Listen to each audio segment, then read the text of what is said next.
Welcome back, race fans. A very good evening to you wherever you're joining us from around the world this evening.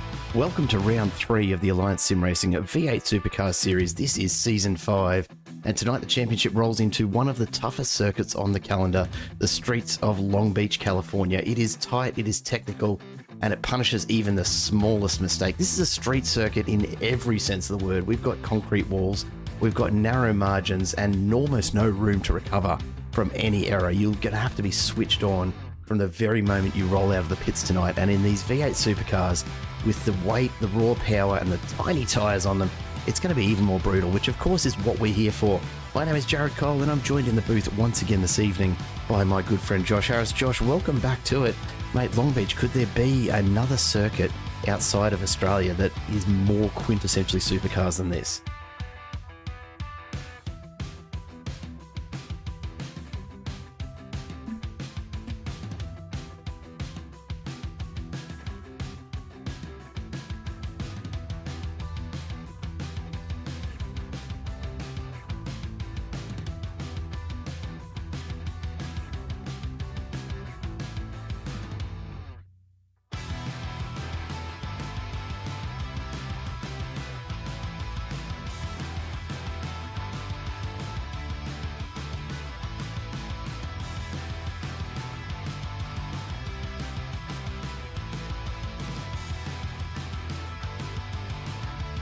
I tell you what I'm looking forward to most of all, of course, is it's not even lap one, turn one. It's actually the final turn of lap one that I'm most interested to see tonight, because that hairpin here at Long Beach is something else in just about any car in the iRacing stable.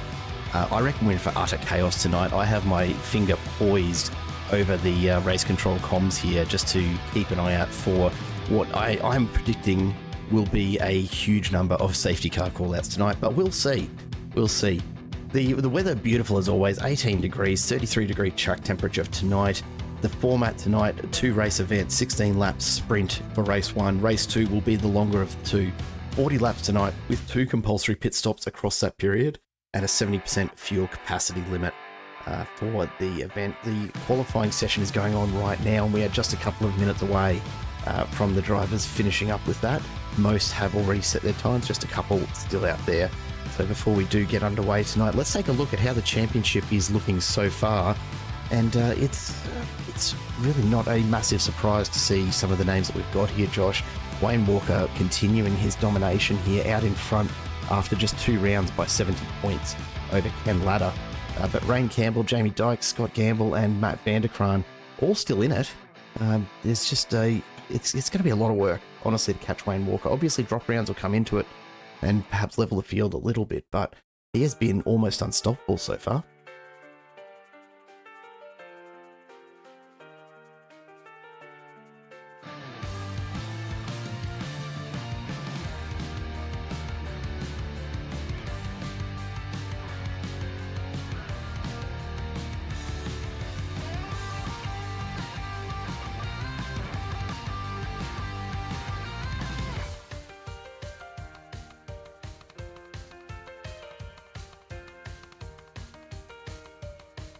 Points are up for grab, and there's nothing that guarantees Wayne or even Ken Latta having the best of it as we move forward. There's absolutely it's still up in the air. It's pretty early on. We're only 2 rounds into a 10-round season.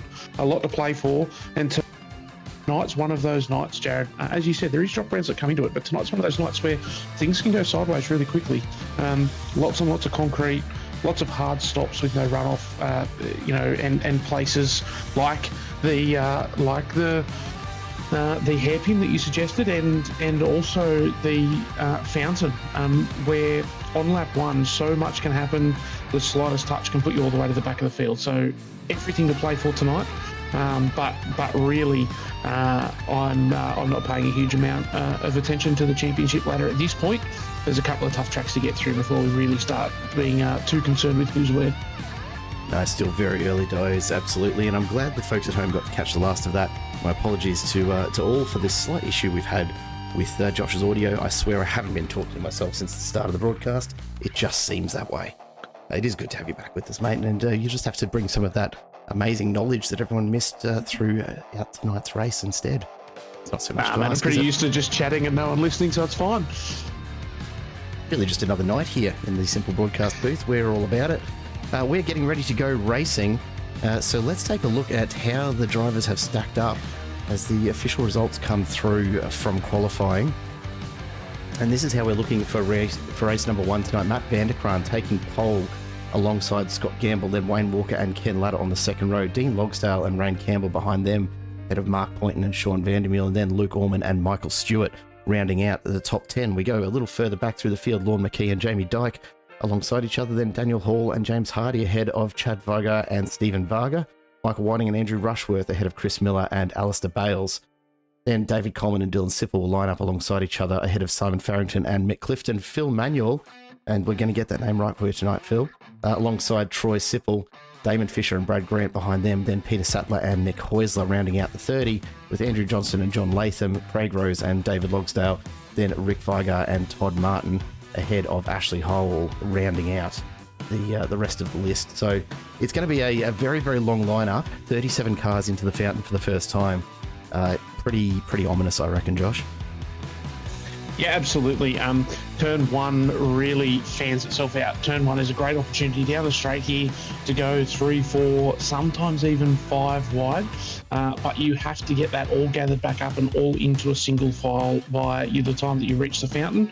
I can safely assure you that it is a very, very difficult task in one of these Gen 3 supercars, and even the slightest of touches on that transition of weight as you go through the fountain is really, really catastrophic. I would not be surprised at all to see a car facing backwards in the fountain pretty early on. Yeah, I think you're on the money there, mate. It's there's going to be a pile up here. I can feel it. The atmosphere is electric as always, but tonight I think it's the anticipation of that first safety car. It's look, I'm watching Todd Martin and Ashley Hall down the back, and I'm just thinking, what are they going to actually do here when they get to the fountain and they're faced with a roadblock of about 20 cars all piled in there. I'm hoping we get away with this. It's really important at a track like this, Jared, to drive really smart, and when you do, if you are buried in the pack and you do get down towards the fountain, it's really important to sacrifice a little bit of lap time and make sure that you're covering the brakes and doing all those sorts of things so that you can take avoiding action, because it's bound to happen. What we really hope for is that we don't just see car after car after car ploughing in at full speed, not paying a huge amount of attention to what's going on around them. However, time will tell. Hopefully cooler heads prevail and we get some really good racing, because that is one thing. This track is high risk, but it's also really high reward. This place produces great racing, great overtaking. There's just a couple of places where it can go wrong really quickly, so the drivers do need to have a calm head about them tonight. Well, we'll see just how calm it is. We're about to get underway here, folks. Get your predictions in. Who's going to be the first to end up in the wall here at Long Beach? Street circuits are a lot of fun in a Gen 3 supercar every time. We're getting word from the race control officials that we should be just about ready to go. And here we are, green flag at the back of the pack, all the way back the straight here at Long Beach. The lights come up, Vanderkraan and Gamble on the front. Who's going to get the jump? And we are away for race number 1. Vanderkraan, a very, very good start. Gamble matches him and gets underway. The top 5, top 6, staying pretty clean, but immediately we're sideways. We're not even into turn 1, and we've got a car sideways. That looks like Daniel Hall and Sean Vandermeer getting caught up in that. The rest of the field somehow managing to avoid more chaos at the back. As we see one of the Quantum Racing cars into the wall, Daniel Hall going down the field. David Logsdale getting caught up in it as well. We go through the fountain for the first time, and already cars getting just a little sideways, but thankfully most of the field managing to get themselves sorted out as we make our way through. The list of incidents absolutely piling up in our telemetry here, folks. We will have to go back and take a look at them all, because lap 1 is underway, and Vanderkraan out in front has avoided it all. Definitely the place you want to be starting here tonight, Josh. Yeah, absolutely. Disappointing would be the way that I would describe that race start. At least 3 or 4 different incidents that I saw unfolding. A couple that didn't end up as big as they could have, but certainly, not the smallest. And we see there an Angry Birds car. I'm not sure who that was. Maybe Varga. Rick Vigar is into the pits. But we see there one of the Angry Birds cars really going wide, clouding that wall. So easy to do around here. And there's your beloved hairpin, Jared. A few different incidents across this first lap means that there is a little bit of spread across the field, but just look at how slow these cars have to take this corner, and it is nearly one lane. We see these cars checking up to the point of almost being stopped just to get through what is an incredibly tight chicane, and we do see the safety car rolling out on track.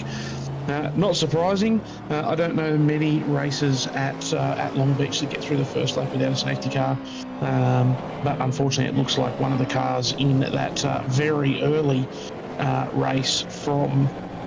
That very early incident from the very start line, damaged beyond repair and needed to tow, and it looks like 3 different people have all had to tow straight into the pits and get their car serviced, which is such a shame.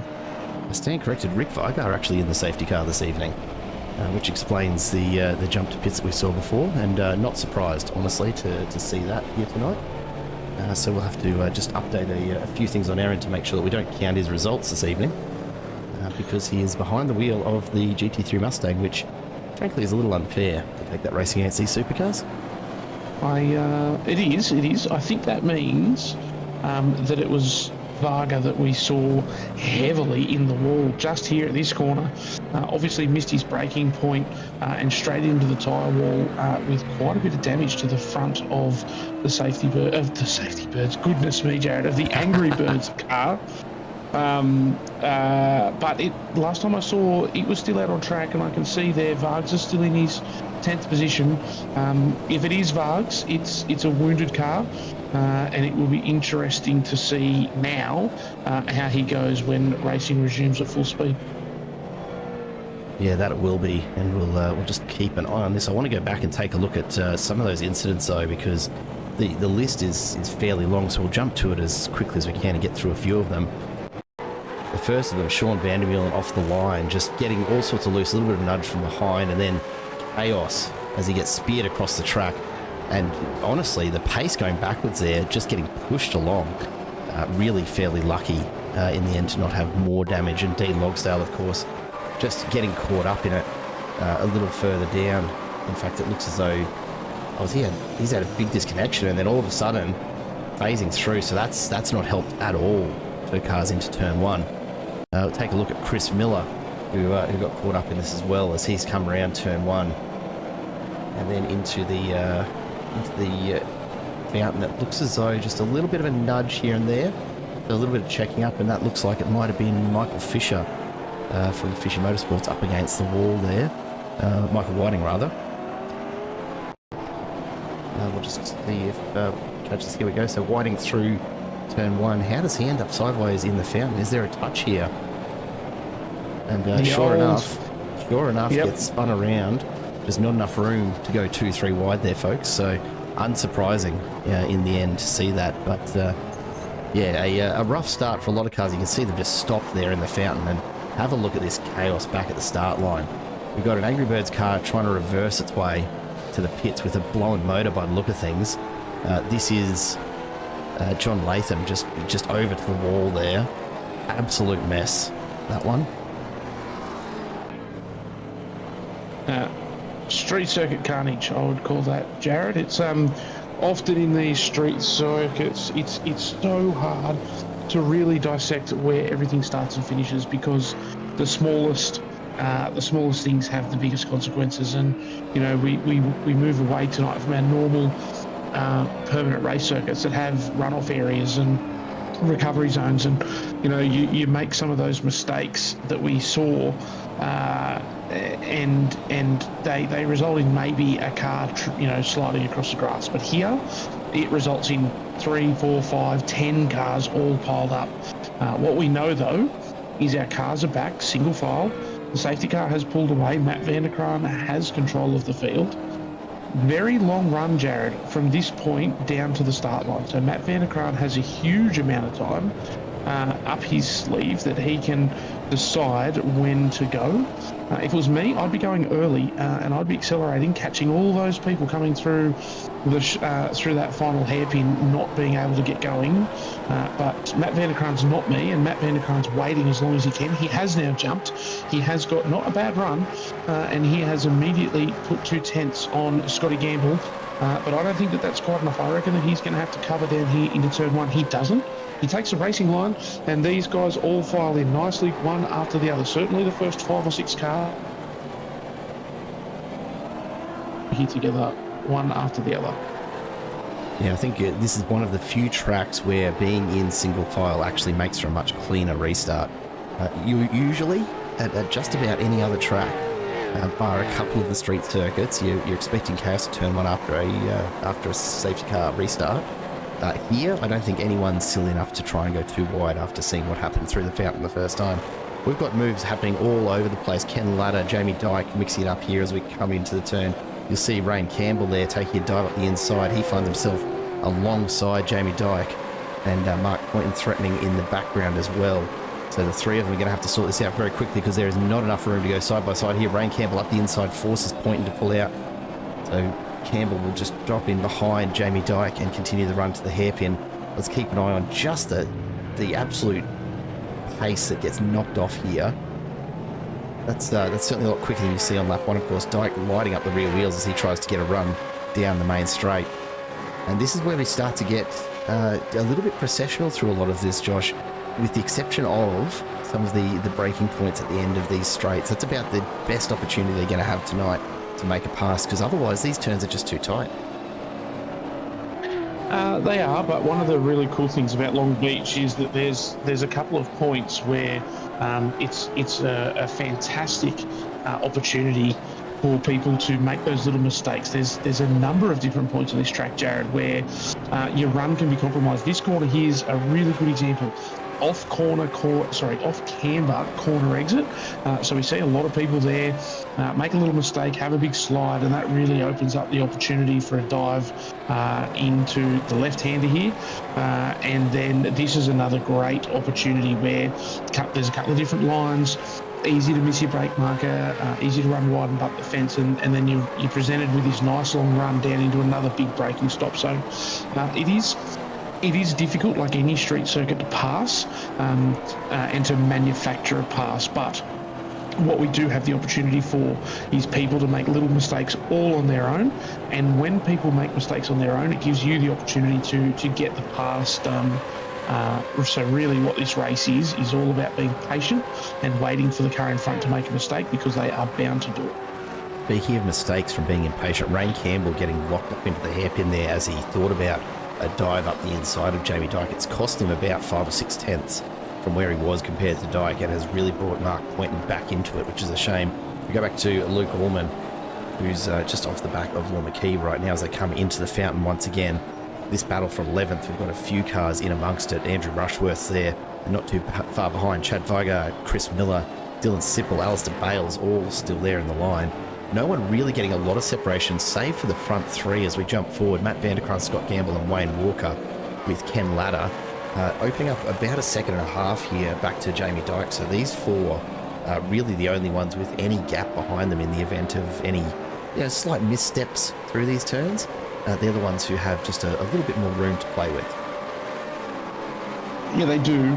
I'd expect to see Jamie Dyke move forward, and hopefully Rain Campbell can work with Jamie Dyke and move forward and latch onto that group and turn it into a six-way battle for the lead. Unfortunately, Rain doing things like he did the previous lap and sticking the nose in at the hairpin is going to be detrimental to not only himself but Jamie. So, like I said, key to this track is patience and waiting for the car in front to make a mistake. And unfortunately, if you push things too hard, or you try too hard to force a mistake, often what happens is you end up getting collected in that, as we do now see a couple of cars really battling here. Bales, Sybil and Clifton all making these cars work as hard as they possibly can around that long front straight, which is not very straight at all, Jared. A great big turn in it, and one that is actually tight enough in these cars that you do have to lift just through the middle, just make sure the car keeps on turning. It's fantastic run from the hairpin down to turn one, but these guys locked in a battle for 17th. Sheep Station's in the mid-pack, and they are really having a crack. We see there Clifton just had a look to the inside, thought he'd see. They disappear past the car facing backwards. I'm not 100% sure who that was, but there was someone there, Jared, facing the wrong way, which is not what you want to see.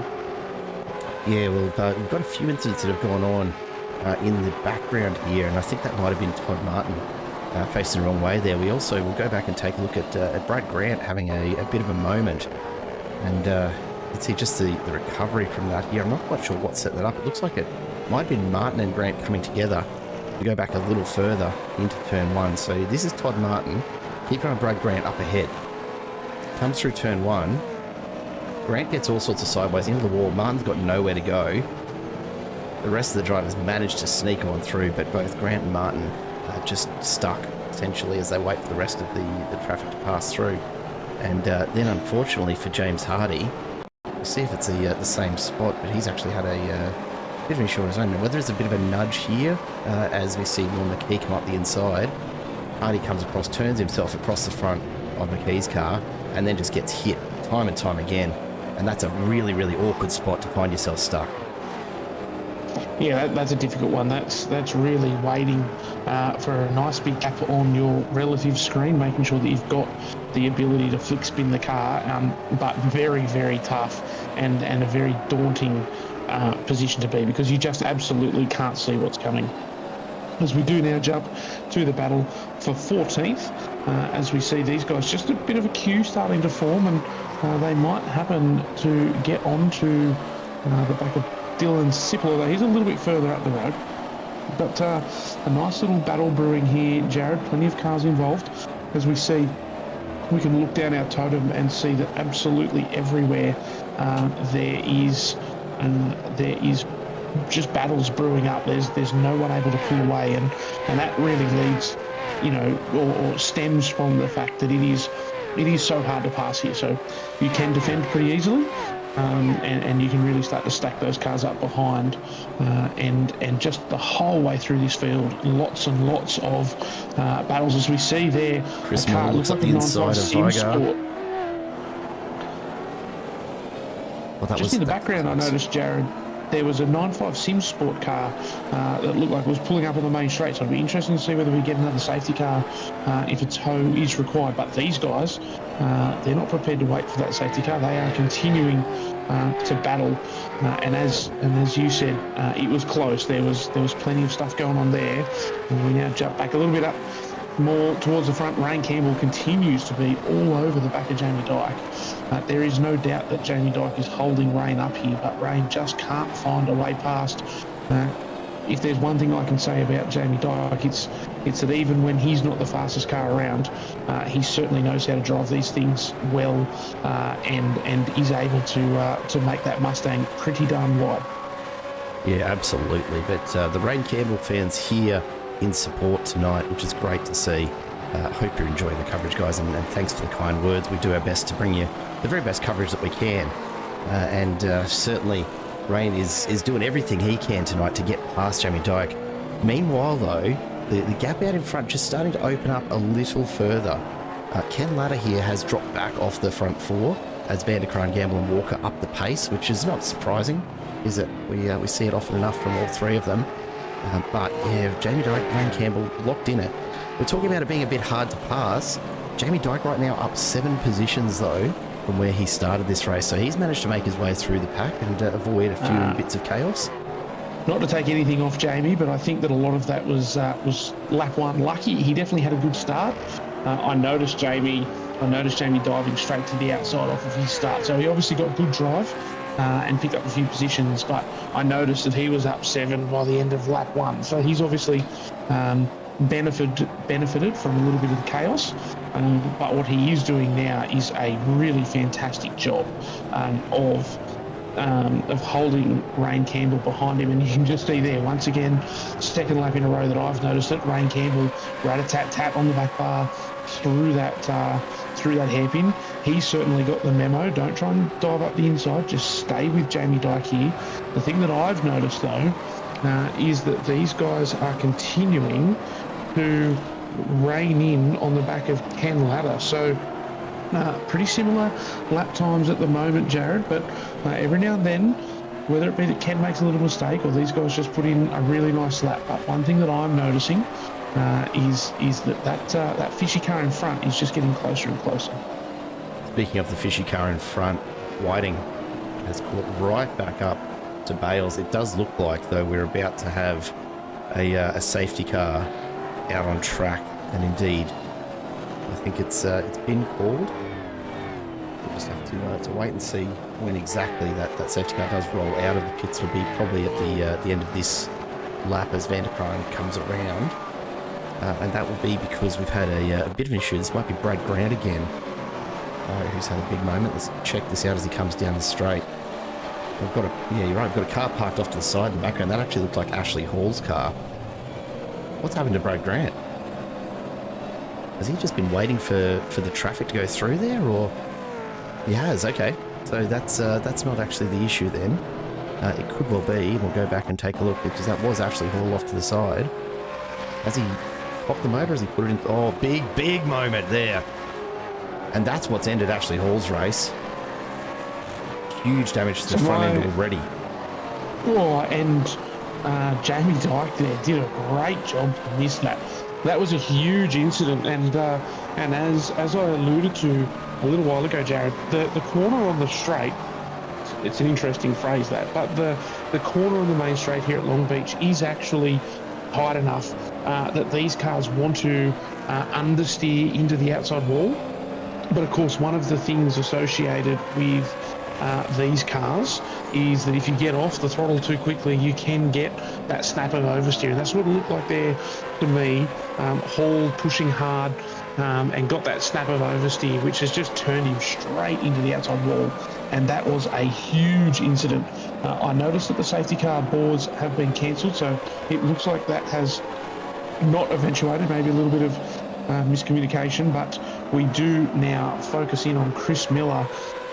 I'll be honest, this is the first time I've seen Chris's fishy car. I've got to be honest, Jared, all of the fishy cars catch your eyes, but holy smokes, you cannot miss that thing, can you? He does stand out just a little in the pack. It's a resplendent kind of colour, isn't it? I've said it before already this season, but Chris Miller definitely on track for the brightest car this season, despite the couple of fluoro green, I think we'll call it, fishy cars in there as well. So plenty of them, and yeah, look, I think the safety car was keen to jump out there. We did see Rick Vigar get in the car and start it up, but Ashley Hall, credit to him, despite such a massive hit, actually managed to get the car off the track and to a point where it was no longer needing to be towed, could just be rolled off without interrupting the race. So credit to him. That is a fair effort considering. Yeah, that's fantastic, and good to see these guys, the way they go about their racing, trying to keep it as realistic as possible and doing a fantastic job of working there with Ashley Hall to get that car to a place that it was safe and can be recovered back to the pit lane, although plenty of damage, and if he has already used his quick repair, a long time to fix that car, and I can't see him getting out in the next 3 laps, Jared. No, it does seem pretty unlikely, based purely on the amount of damage. As we see Scott Gamble continuing to do everything he can to stay in touch with Van der Kraan. Van der Kraan's got some real pace here tonight. It is one of his favourite tracks, after all. And we'll keep an eye on it and just see what happens. But further back through the pack, we've got a few little bunches now starting to form up with just a couple of laps to go here. And Vargs is holding on to ninth by the skin of his teeth. Lon McKee right on his tail as they come down towards turn 1. McKee looks to go wide, tries to drag Varga across, can't get there. And in the end, Varg's just very, very comfortable and controlled in his driving. Luke Orman now from Team AJR just getting on the back of this one as well. So plenty going on right throughout the pack, honestly, as we see there Luke Orman, the shot on screen of him working the wheel in his rig. And might I say, wearing a far more fire-appropriate uniform than one Mr. Vandermeulen happened to be wearing last week. Speaking of Sean Vandermeulen, we're back with him, and sure enough, he's got the best fire suit that we've seen all season going on. I think this is going to become a bit of a thing for you, Sean. Maybe it's a good way to get yourself some screen time for sure, as he gets his way past Phil Manuel. We heard last week that it was his standard racing attire, and I can assure you, as we do see a bit of an incident there. I didn't catch who it was, but there was a big old incident. But we have now jumped back to the battle for 18th between Pales and Whiting. They are going at it. They know that it's nearly the end of the race. They want to grab every single point that they possibly can. Whiting now manages to take the title line. We have quickly jumped to a bit of a replay here of Dave Coleman right up the inside. I'm just not sure that, and I do apologise, I don't know who is in Phil the Manuel. other car. Phil Manuel. That is Phil Manuel. In the Dentec entry there. Yeah, and I just think that that's a case of not realising that there was a car beside him. Really hard to see out of these cars, and maybe just didn't realise the run that Dave Coleman had on him there, and unfortunately just moved across and bumped into it.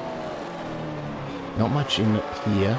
We see Vanderkraan still leading it out, just about to get to the line to start the final lap. They've got to make it through the hairpin one more time after this, but have a look at the battle in the background. Gamble and Walker gliding through these turns. Matt Vanderkraan looking far more composed than those two cars, so maybe just a few little differences in setup as what's keeping him in it. And you can see Walker's really struggling to get traction tonight, going sideways on just about every gear shift, and look at the gap that's opened up now to Gamble. Walker just cannot get it down. Whether it's those tyres just giving up at this point is hard to say. Ken Latta, Jamie Dyke, Ronan Campbell and Mark Poynton all in it for 4th place. So they're going to miss a podium at this stage, you'd think, but I tell you what, they're not letting the 4th place go easily. Well, Ray Campbell around the outside. Into the wall. I'll be interested to see, Jared, whether there was any contact there. That was a huge move from Rain to try and go around the outside. It'll be interesting to see on replay if we can do it, just how that transpired, maybe from above even, just to understand what room was given. As we do see here. A little bit further back there, we'll jump ahead, sorry folks. Here we are as they come down the main straight, so keep your eye on Rain Campbell as he looks to go outside of Jamie Dyke into turn 1. Dyke stays inside to defend. And really, what I'll say is if there was a touch there, nothing that Jamie Dyke could have done. Rain has gone around the outside there and turned in, and one of two things has happened, Jared. Either Rain has turned in a little bit too tight and just brushed the front of Jamie's car, or alternately something that is so easy to do there, has just locked the rears and put it in the fence. But that does not take away from the fact that Matt Vanderkraan has driven nearly the perfect race, trundled around out the front. I use the word trundled reasonably impolitely. He has put together a fantastic race, leading home Scott Gamble and Wayne Walker, just 1.2 seconds separating your podium. Ken Latta in 4th, some 6 seconds back, leading home the battle pack of Dyke and Poynton. Rain Campbell recovers from that hit on the last lap to hold down 7th.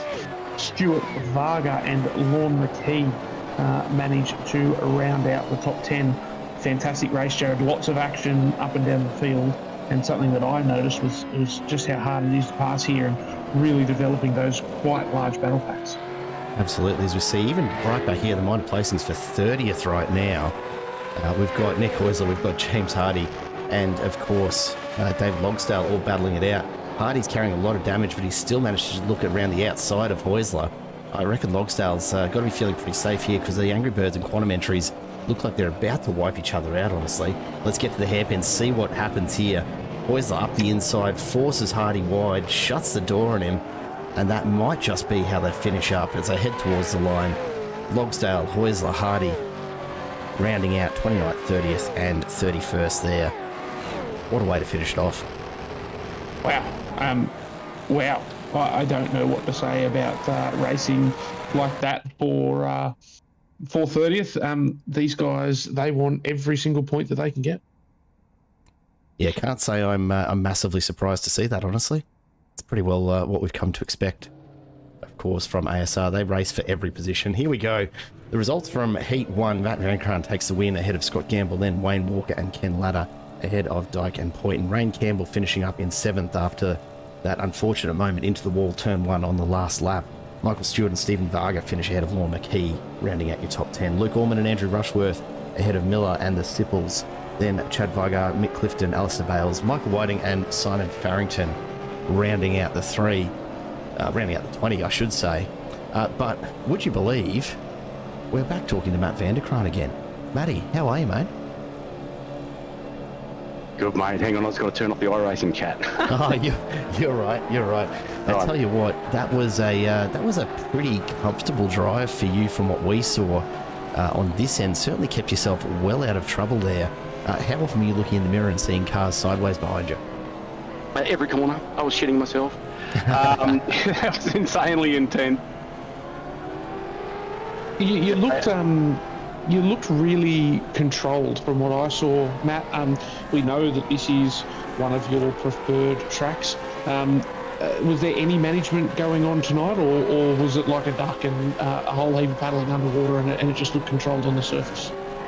Look, I was just basically trying to drive as fast as I could without making a mistake. I knew if I lit something up, this is an incredibly hard track to overtake, but you've got someone like Scotty or Wayne behind you. You do not need to make much of a mistake, and those boys will take advantage of it. So it was just, make sure those exits are good and be smooth, and I'd be all right. But yeah, man, I worked my butt off, and I'm absolutely stoked. I don't often get my name ahead of those couple of boys, so I'm very, very happy. It's been a different start to the season to what we're used to for you. Is it just the level of competitiveness here increasing? Have you had a bit less time than usual for practice or anything like that? Are we expected to see a resurgent Matt Vanderkraan for the back end or for the rest of this season? Yeah, look, Spa was all right. I had a P2 last week. Was a disaster.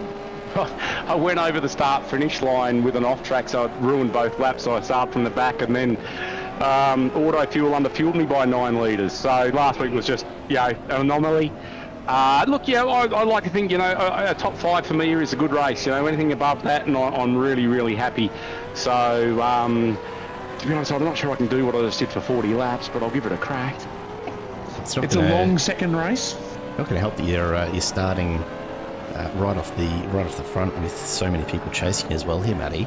I've got to ask, 2 compulsory pit stops over 40 laps. They're not really super necessary. What's it going to take to see a Vanderkraan special coming in on lap 1? Is it going to be an error in that first lap that forces you in early?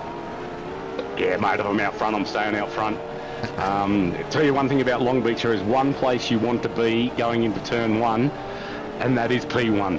So Scotty and I both had great starts in that last race. I thought I nailed it, and he was gaining on me. So he's worked out his starts. Look, I don't think there'll be too much shenanigans in the pit strategy. We'll just see how it plays out. But if I'm out the front, I'm certainly not pitting. What do you reckon you'll look like for tyre life over this, Matt? Do you try and break it into 3 even stints, or if you get an early safety car, do you take it? No, I'll take it. The 16 laps in and the tyres are fine. I did drive very smoothly, which obviously helps, making sure I didn't light it up, but the tyres were fine at the end of that race still. So, no, if there's an early safety car, I'll be in. My gut feel tells me that I think there'll be a train of cars joining you, but it's always interesting to get a bit of an insight into what we think is going to happen and how these drivers are going to go. I think that there's probably a pretty high percentage of an early safety car. It's one of those tracks. 40 laps is a long time, mate. Enjoy it. Keep your head down and see if you can manage to hit every single one of the apexes, because there's not much opportunity if you make a mistake. No, appreciate it, boys. Yep, I'll be doing my best, and hopefully talk to you again, but we'll see what happens. Best of luck to you, Matty. Vanderkraan taking out the win there in race number 1. We'll let him get back to the cockpit and get underway, because we are just about ready to start gridding for race number 2. 40 laps. Josh, I mean, it's only just over double what we've just seen. It'll be over before we know it, but the 2 compulsory pit stops, that could change everything here at Long Beach, because it is one of the longest and slowest pit lanes I reckon we've got on the calendar in quite some time. Yeah, it is. At the end of the day, everyone has to drive down it twice. So it's a pretty even issue, but it is going to be an interesting strategy. I think that 1 stop is ample for 40 laps, and so really the strategy here is how do you get your second stop in impacting you the least possible. Yeah, we'll have to wait and see how it all plays out, won't we? Vanderkraan and Gamble take the front row once again. Wayne Walker and Ken Latta behind them. Then Dyke and Poynton ahead of Campbell and Stewart. Stephen Varga and Lorne McKee rounding out your top 10 for race number 2, or your starting 10, I should say. They're not top just yet. They've got about 40 laps till they get to that. As we take a look further back, Luke Ullman and Andrew Rushworth line up alongside each other. Then Miller and Sipple and Vigar behind them. That'll be an interesting one, of course. Mick Clifton and Alistair Bales. Then Michael Whiting and Simon Farrington ahead of Sean Van der Meulen and Dean Logsdale. John Latham and Peter Sattler ahead of Damon Fisher and Phil Manuel. Then Craig Rose and David Longsdale ahead of Nick Heusler and James Hardy, with David Coleman, Brad Grant, Andrew Johnston, Todd Martin, Ashley Hall and Daniel Hall rounding out the 36 cars racing on track here this evening as we get ready to go down to the grid once again. And we will take a look at how they're lining up, because we should be underway in just a minute or two's time here, I reckon, Josh. Yeah, it's going to come around quick. I've got to ask the question, Jared. If you were a betting man, what do you reckon the odds would be that you'd receive on a lap 1 safety car? Well, I mean, this is the thing, right? We saw, if I'm not mistaken, last night's racing over on the Simple Racing Broadcast channel. We did see a lap 1, turn 1 incident in race number 1, and what we saw immediately after it as we got into race number 2 was a far more cautious and subdued approach from the drivers, certainly picking up the pace very, very quickly, but everyone really keen to make it through the first, kind of couple of laps a fair bit safer than perhaps they had approached the start of the first race. I'm almost tempted to believe that outside of the first probably 4 or 5 cars here that have the prospect of an open bit of track in front of them, for everyone else in the mid-pack, I'd be looking at taking it pretty easy, I reckon. But we're about to find out, because the lights are up. Vanderkraan and Gamble on the front again, and we're away again. Vanderkraan and Gamble both getting a really, really solid start there. Jamie Dyke actually looking a little bit sluggish off the line, so he's going to have to be careful as Pointley coming around the outside as we come around and down the straight. Look at the pace on these Gen 3 supercars as we come down towards turn 1. They're still 3, 4, 5 wide. This is already looking dangerous as we get through turn 1. Somehow not a puff of smoke amongst it. Everyone keeps it on track, and we go down to the fountain. Look at them just settling in immediately. I hate to say I told you so, Josh, but I reckon that's the start that everyone had in mind. Just a little bit more comfortable. I've spoken too soon. Perhaps we've got a bit of hold up in the background, and sure enough, the fountain brings a few cars at the tail end undone. That's Brad Grant, who's ended up facing the wrong way through the garden. I'll have to have a chat to the groundskeeper about that, because he won't be impressed, I'm sure, as the rest of the field carries on. We'll go back and we'll take a look at what actually caused that one before we do get away. And sure enough, just a bit of contact there in the background. You can see a few of the quantum cars coming together. Everybody checks up on the way into the fountain. And unfortunately for Brad Grant, just a quantum car up the inside and just spins him around. Yeah, so easy to do there. They were 3 wide going into the fountain, and the cars are so light in that part of the track that if you don't realise that there's a car inside, either left or right, depending on what part of the fountain you're at, the cars just trip over straight away, and they it's almost like you do a flick spin. No damage, but they just turn around so quick. How do I know? I happen to be the car in my last season of racing with my nose tucked up in behind the car in front, hardly a rub on them, and yet suddenly they were facing the wrong way, and I had a dirty great big 10-second penalty hanging over my head. Well, it's not to say you didn't earn it, of course, but that is the nature of Long Beach, isn't it? You've got to be so careful as you get through there. Peter Sattler and Alistair Bales side by side into the fountain. Let's see how much room there is on the exit. Doesn't look like a great deal, but they've managed to get it sorted in the end. Tell you what, these guys are pushing hard. It's pretty unusual to see them trying to push side by side through the fountain, and it really just upsets your exit so much. The amount of pace that you lose by trying to argue over a couple of centimeters of space on the road. But lap 2 of 40 is that a little too soon to be thinking that aggressively? Look, when I'm not in the car, absolutely, Jared. It just doesn't make sense. But in the car, who cares about logic? Look, in the car, you see, the thing is, Jared, is we've got all of these camera angles, and we come to it right when they're exiting the corner, and of course it doesn't make sense, and we don't have any adrenaline running.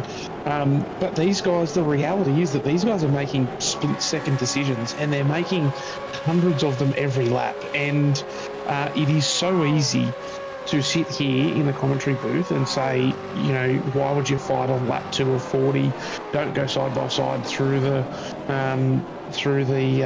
fountain, because it's going to compromise the rest of your lap. Blah blah blah. The reality is that sometimes in the car, Jared, you're making decisions, and you make one, and all of a sudden you realise that you've found yourself in a position where your only option is to go side by side through the fountain because you've maybe braked a little bit too late, or you didn't realise that the car behind was going to attack you, and they have. So now you're stuck in a position where you're too wide, and suddenly you don't have many other options. I'm sure that even those guys, that's a blown engine, Jared. That is a car that has been in the fence hard, and that will be lucky to limp back to the pit wall. Was that Brad Grant from Team AJR? Or was it? It looks like it might. David. No, I think that might actually be Grant, who's just limping around. We'll. Oh no! This is so. For those who don't know, he's going to have to wait for the pit entry on the right-hand side. Dear. Oh, I shouldn't laugh. That is super disappointing and a really tough spot to be. Probably nothing that he could do there, but wow, what an unfortunate event. This is really scary right now. I would not. I'm much happier being here than in that car. But yeah, he'll get going any second now. He'll be a moving witch's hat for a couple of cars, and he will limp it in there behind the wall. For those who don't know, Long Beach, very, very tough pit lane to get the car into because there is no proper lane. It is just a break in a wall, and you have to manage to essentially do a chicane through it, and very easy to get it wrong and get caught up there. I have seen a number of accidents, Jared, caused by someone prepping to go into the pit lane and the cars behind thinking that they're going to get a run, and they do exactly this. They stick it down the inside, and the car on the outside goes to turn into pit lane, and you end up with a big accident. As we go back a little bit further, and this I think is where it all came undone for Brad Grant. He's actually limped that car almost an entire lap around by the look of things into turn one. I'm expecting a lock of brakes and into the wall, but there's the smoke from the motor. Just a bit of damage done there as he hits the tyre barrier. That's a long way to drive that car back around. He's done a great job to get it there, and a real shame, Jared, that he wasn't able to bail out of that and go to the right.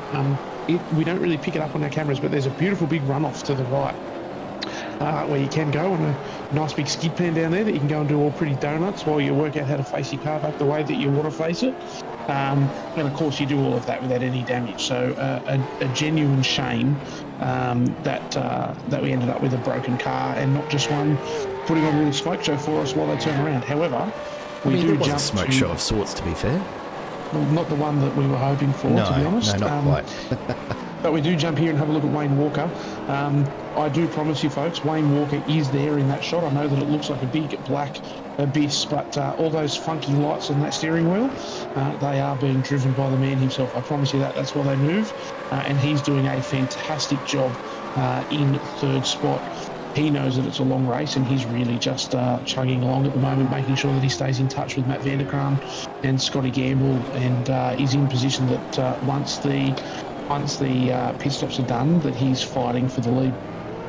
Yeah, and Wayne will absolutely be there right throughout. If he can get traction here in race 2, we saw time and time again as he came out of that hairpin, the car going sideways through the first couple of gear changes. So whether that was just a case of the tyres giving up from having been overdriven a little bit through the midsection of that last race, we'll have to wait and see.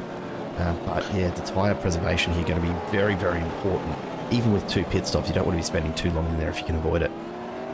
There's a couple of things that are interesting there, Jared. First of all, these cars have so much power that if you actually get them wheel spinning at the top of first and you pull second gear, they'll continue to wheel spin, and you've got to get out of the throttle and go again. And we saw Wayne struggling with that a lot on the exit of the hairpin. But secondly, these guys actually run a fixed setup, so it's provided to them by one of the drivers, and it is then used across the board. All of the drivers must run the same setup. One thing that I know, Jared, certainly from running supercars in my own team, we run wildly different setups driver to driver. I can certainly tell you last night, racing at Indy Road, we actually had setups who had entirely different philosophies.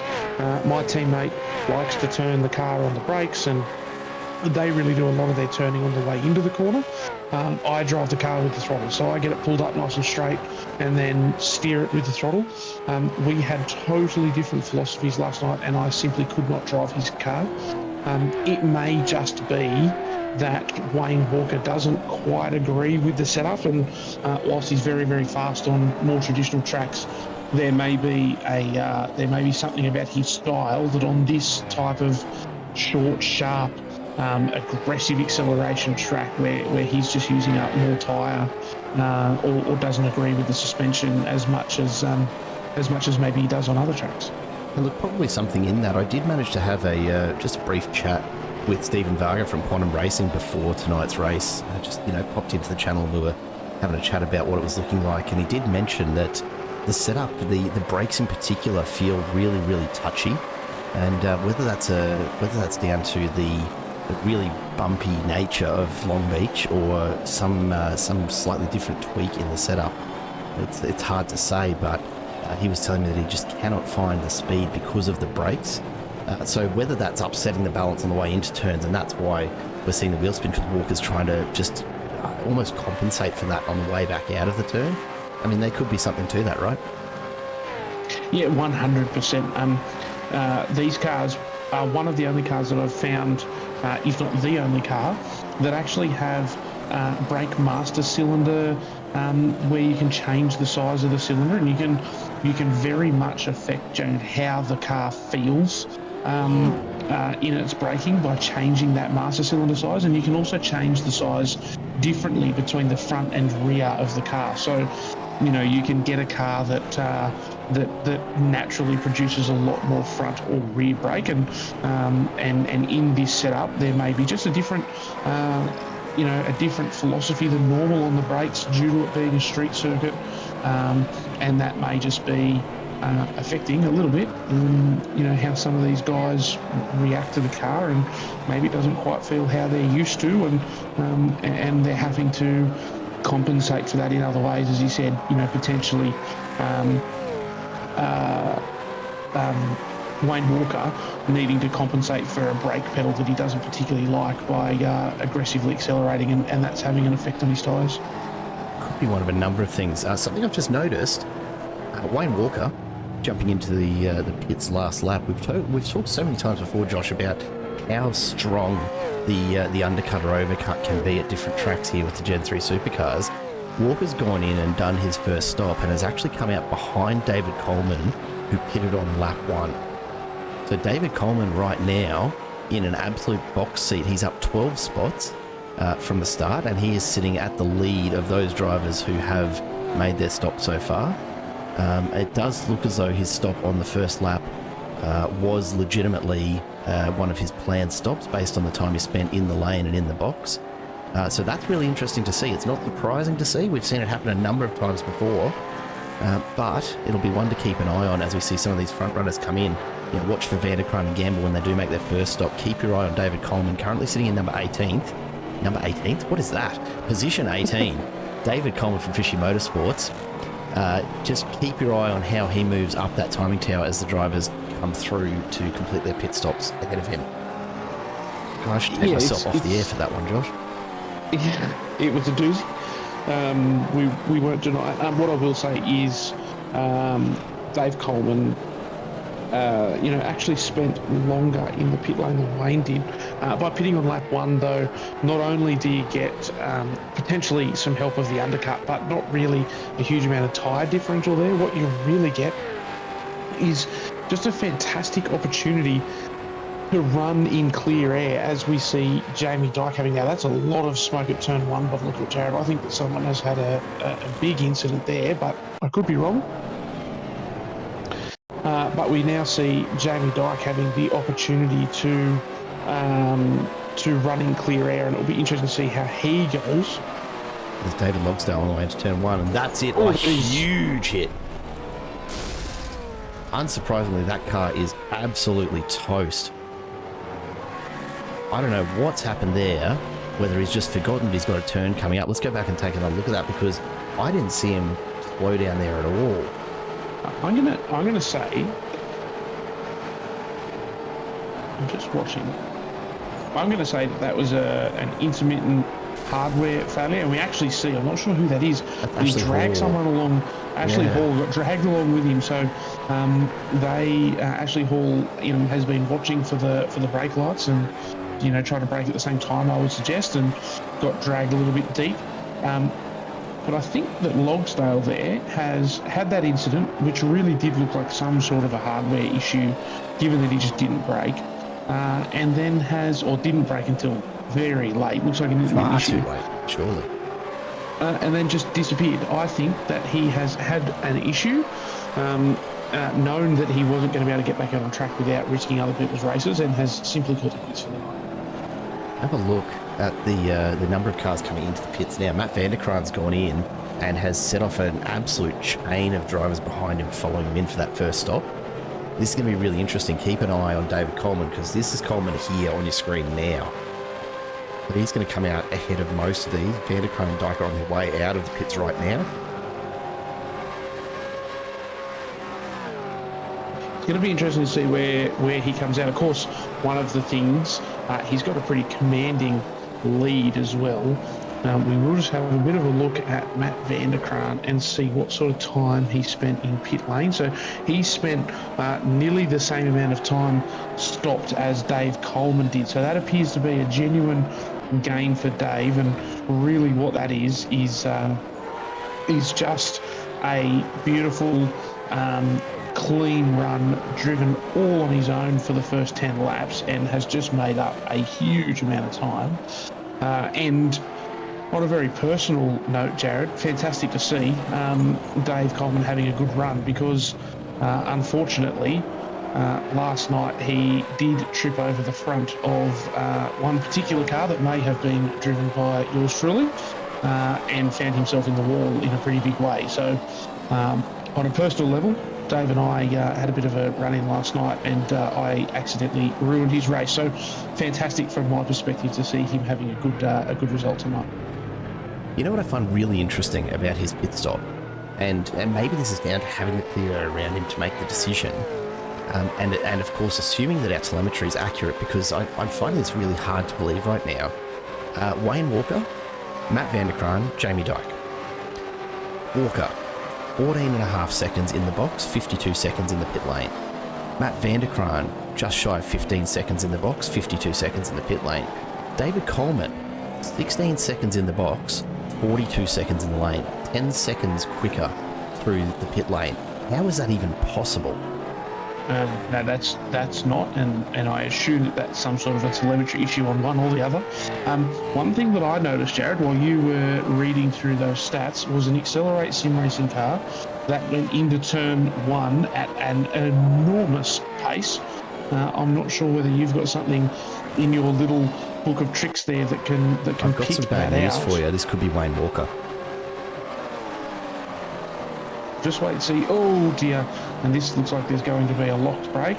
And Wayne has used that beautiful little skid pan that I talked about. So thankfully no damage. But unfortunately for Wayne, just trying to make up a bit of time. Oh, that dear. rejoin. He's Mark pointing lucky there. Rain Campbell giving him a bit of space. I don't have my usual access into race comms tonight, Jared, as I am a little bit down on the technology that I normally use. I'll be interested to see. It would not surprise me at all to see some form of a penalty for a dangerous rejoin. I'm not sure on the exact rejoin rules here at ASR, but that was scary at best and dangerous at worst. Yeah, probably not his proudest moment, but understandable that he wanted to get back out there and get into it. And look, good on the stewards for figuring this stuff out, right? I've done far worse than that, and I don't race it anywhere near the level that these guys do. So don't have such small gaps that I'm aiming for, and yet I've still managed to pull out in front of people that I should have seen coming a mile away. So, it's one of those things in racing. It is, and the converse side of my comment is that it is so easy to do. You're watching so many things all at the same time, and you see a gap there that you think is big enough to get into, and then suddenly the car doesn't, quite react the way that you want it to, or it gets a little bit of wheel spin or anything like that, and suddenly you see it. The most important thing, Jared, is actually that everyone got through there okay. Rain Campbell's probably frustrated at being caught up behind Wayne Walker there, and probably lost 2 or 3 tenths blowing up so that he didn't have an accident. But certainly Mark Poynton got through without a scratch on the car, and at the end of the day, that's the important bit. Whether there's a small breach of the rules and there's a little penalty to come, I'm not 100% sure, but all's well that ends well in my perspective, and all of the cars are still racing. For now at least. This little group running very quickly and very tightly packed. Poynton, Walker, Campbell, and just off the back is Michael Stewart. So really a compact little group as they try to hunt down Scott Gamble out in front, but still about 4.5 odd seconds from Poynton up to Gamble, so they've got some work to do to make that happen. David Coleman at the moment enjoying a reasonably healthy gap to his teammate Jamie Dyke, but it's coming down. What we do want to keep an eye on though is Vanderkraan and Ken Latta not too far behind either. So quite a few little battles going on around the place. Wayne Walker doing everything he can to catch Mark Poynton, and this is always, of course, the danger spot at the braking zone here of this back straight. Everyone just keeping it in line for the moment. Still, 25 laps or thereabouts to go in this race 2 for the evening at Long Beach, and no one really wants to step so far out of line that they end up ruining their race with so much left in it. They're going to have to be content to sit in and wait for the mistake for the car ahead, just keep the pressure up, but not put their own race at risk at the same time. I'll tell you, Jared, one thing I've just noticed, Jamie Dyke has pitted and is out in front of Matt Vanderkraan. There's something fishy going on here. Dave Coleman and Jamie Dyke both being able to get to the front after the first pit stop. Very interesting to see what's going to happen from here as we move towards our second pit stops. Yeah, it's even Jamie Dyke, not significantly quicker in the same way that David Coleman was, but certainly quicker, 48 seconds end to end, with a 10-second stop in the box. So that would explain that difference. I'm really curious. I might actually do a little bit of digging here, Josh, and see if we can go back and take a look at Coleman's pit stop, because that is phenomenally quick. And there it is, in fact. I think David Coleman might have actually started from the pits, and that's why he's showing as having that pit stop on the very first lap. That could actually explain it. So that is a wildly different scenario that we find ourselves in. In which case, Jamie Dyke's done an amazing job of his pit stop, at least. Yes, absolutely.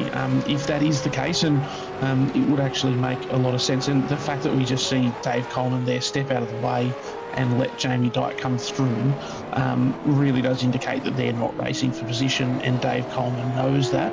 And will he extend that to Matt Vanderkraan? That's the question. Absolutely not. I don't expect that he will hold him up a huge amount, but as you can see off the totem pole, this is absolutely for position, and there is zero obligation for David Coleman to move out of the way of Matt Vanderkraan. There is a level of sportsmanship and gentlemanship that goes along with this. Obviously, this race with Matt Vanderkraan isn't what we would call a race for net position. So, we know now that Dave Coleman's got 2 pit stops still to do, etc. But the reality is that it's for position on track, and there's a level of appropriateness around it. It's probably not appropriate for Dave Coleman to battle too hard with Matt Vanderkraan, but there is certainly no obligation to simply sidestep down the straight and let him drive through. Yeah, won't see anything quite like this, I suspect, with Coleman, Vanderkraan, Gamble, and Ken Latta just going at it in the way up to the hairpin there, but Latta getting a much better drive from it. Here comes Scott Gamble though, plenty of pace down the front straight. It'll be a question of who gets on the brakes later. As it stands, Ken Latta showing off some really, really hot pace through the first couple of races here this season. and certainly backing it up here. It's going to come down to strategy, and it's still a long way to go, of course, before we wave that checkered flag, but we are almost halfway through, and Ladder sitting just outside the podium positions. And in fact, if you take David Coleman out of it, we've got to say Ken Ladder running third effectively at this point, which bodes very, very well for his finish. Yeah, absolutely it does. And then you see, obviously, Scotty Gamble, who was in that front pack all of the last race. Wayne Walker has just dropped a couple of positions, but really not a huge drop for him considering the spin that he had, but still such a long, long way. And as you said, Ken Ladder has been putting together a really couple of good races to start this season. Will be a test though for anyone to keep it up. There is such a long way to go. Still 23 laps home here. Coleman's into the pit. Sorry to cut you off, Josh, but there is the pit stop we were waiting for. So that'll be his first, I imagine, that will actually count towards the compulsory 2 that they do need to do this evening. Yeah, that would make sense, and certainly, as we see a quantum car in the background, hard into the fence, just running a little bit too fast through the hairpin. But yes, it starts to make a bit more sense with how Dave Coleman has been able to do that. Still, no matter what, a fantastic drive to get to the front of the pack, and we'll see him benefit, no doubt, across this race, but maybe not quite the absolutely amazing drive all the way to the front that we had imagined we might see. Nick Heusler having a little bit of a moment on lap 15 here. If they're already carrying a bit of damage to the front of the car, just can't quite get it pulled up and does even more damage. I do wonder if he's done that the lap before to cause that initial bit of damage, but yeah, not what he'd hoped for. And then lap 16, Craig Rose from Quantum as well, as we come down to turn 1. Turn 1's caught a few of them out tonight, and that's not surprising. It is a very, very high-speed entry, but there's the lock-up, and you can see him just sliding it all the way down. Manages to get it pulled up well in advance of that first tyre wall. Spins it around and gets underway again, but something that we're going to see, I think, a fair bit more of tonight before we are done with the racing for this evening. Yeah, and particularly as we go deep into this race, Jared, there's so much concentration required to get the car around this, a track like this. Unlike a lot of racetracks where you can, maybe cut a corner if you turn in too early, maybe, drift wide a little bit. That absolute concentration isn't quite as important. Here, you're brushing up, you're touching the mirror on concrete walls 2, 3, 4 times a lap. When we get, even the last 10 laps, those little errors are going to accelerate at a pretty rapid rate as people's mental fatigue really starts to set in. Yeah, and it's hard to overstate just how surprisingly difficult these cars are to drive from a physical and mental perspective, even in a sim racing environment. Appreciating that it's nowhere near the level of effort that goes into driving a real Gen 3 supercar in real world conditions, but the amount of work that you do find yourself putting in, like I'm not running some of the gear that these guys are.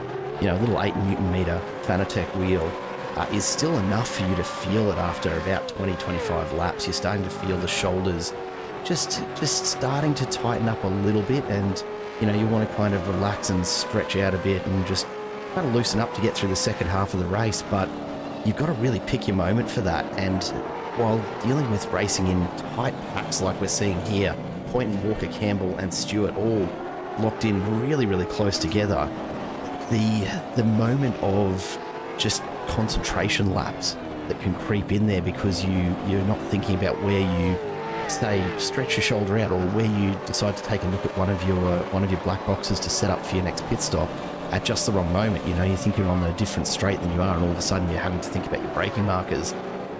It can really throw you off, as we see Ashley Hall parked up on the inside. Not a great night for him, unfortunately. A number of incidents for the privateer entry, and I'm starting to wonder if he's actually going to be able to get going again after that one. Yeah, possibly a terrible night for Ashley, but still props on getting out there and turning laps. These are probably the hardest car, certainly the hardest touring car in iRacing to drive. This is one of the hardest tracks to drive them on, and yet he's out there, having a crack. So we certainly don't turn our nose up at it, Jared. He's doing a fantastic job, and the reality is that that there's a huge amount of skill that just goes into driving these things around this track, no matter how fast or slow it is. He hasn't had the best night, but it'll serve as a real lesson, a learning curve for him, and I'm sure that he'll be all the better for it, not only next week, but especially next season as we, get back somewhere like this. Absolutely. Wayne Walker and Rain Campbell both in for their second stop. Rain Campbell makes the quickest stop and gets out ahead. So he's made that very, very quick, cuts almost 4 seconds off the pit box time compared to Wayne Walker, and that's going to give him a nice little advantage as they get underway once again. Nice fresh tyres on there. He's going to want to get some temp in fairly quickly. This pit exit, absolutely diabolical on cold tyres. It's such a hard turn to make while staying within the exit lines. And I'll tell you what, the surprise for me is that we haven't had more drivers penalised for cutting over that one. I think you only make that mistake a couple of times, Jared, and you suddenly realise where you need to be. I think that we would have seen that far more in practice earlier in the week. These guys have a pretty significant number of practice sessions up over the week, and I certainly know that when I first started racing at Long Beach, I made that mistake a number of times in quick succession, but I got used to it reasonably quickly. But you are right, it is one of the more difficult pit exits to get through. Yeah, I've never enjoyed it, I'll be honest. It's everything about the pit here at Long Beach is just, it's really unusual, and it's really jarring when you're so used to having, most tracks have a really clearly defined pit entry, a really clearly defined and obvious exit flow to them. And Long Beach, they've just, decided not to put a couple of the concrete barriers in. That's your entry. And the exit is drive alongside the wall until you can see down the inside of the first turn, and then you're allowed to come across. It's a very, very different experience from just about any other track I can think of. Fitting in with the theme of American street circuits, I encourage you to go and enjoy a couple of laps of the Chicago street circuit. I'll be honest, I actually like Chicago more because at least, if I recall correctly, the pit exit is basically at the turn point. So it is still a tight turn, but you're not thinking about, okay, where's my blue cone before I'm allowed to turn. If memory serves, and correct me if I'm wrong, but I'm reasonably certain that it's more wall to the end than Long Beach is, and I'm pretty well guided by walls, I must say.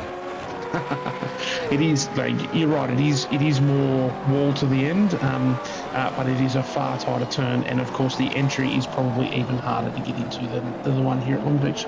Yeah, can't argue with that one, mate. I don't know, something about Long Beach and the tight turns required, I've always found them definitely one of the more challenging parts of street circuit racing. The hairpin here, the pit entry, the pit exit. The problem you've got at Long Beach, of course, or maybe it's just the problem I've got, to be fair, is because it is such a long and, as a result, incredibly high-speed straight, small errors in those particular sections are magnified so drastically by the time you reach turn one that you're not talking about, okay, it might cost me a couple of tenths if I stuff up this pit entry, or if I'm a little bit slow through the hairpin. You're talking about potentially almost a full second from end to end, as we see David Coleman sliding it out of the corner, trying to put a bit more distance between himself and Daniel Hall behind him. I think you're right, Jared. And I'll bring it back to a comment you were making not that long ago about not understating the physical effort that the guys go to tonight, and acknowledging that sim racing isn't driving a real car. Our drivers aren't subjected to G-forces. They're not subjected to the same heat, although I have seen some people on some forums asking how they can go about replicating race car heat in their sim.